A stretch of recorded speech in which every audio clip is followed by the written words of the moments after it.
Hello, everyone, and welcome to another episode of Hello Word.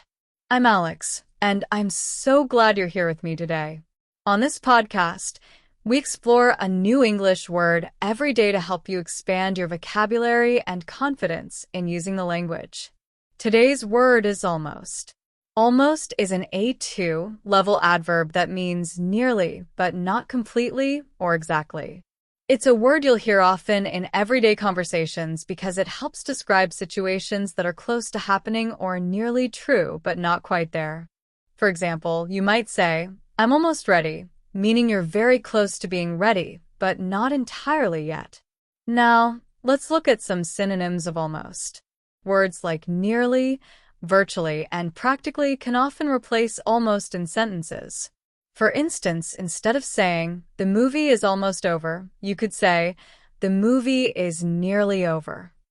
Or, "I've practically finished my homework." These words carry a similar meaning and are very versatile.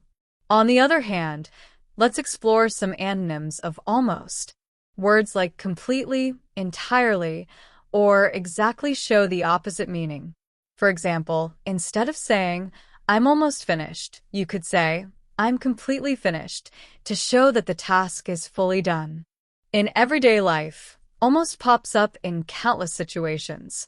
Imagine you're running late and someone asks if you're on your way.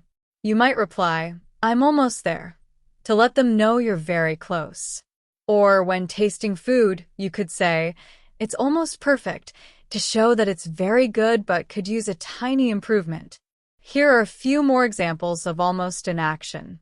"I've almost forgotten my keys again." "The cake is almost baked. Give it 5 more minutes." "She's almost finished reading the book. Just a few pages left." As you can see, almost helps us describe those in-between moments with clarity and precision. That's it for today's episode. We've learned that almost means nearly, but not completely or exactly. Explored its synonyms like nearly and virtually, and its antonyms like completely and entirely.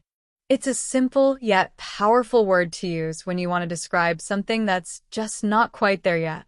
If you enjoyed this episode, please subscribe to the podcast and leave us a review.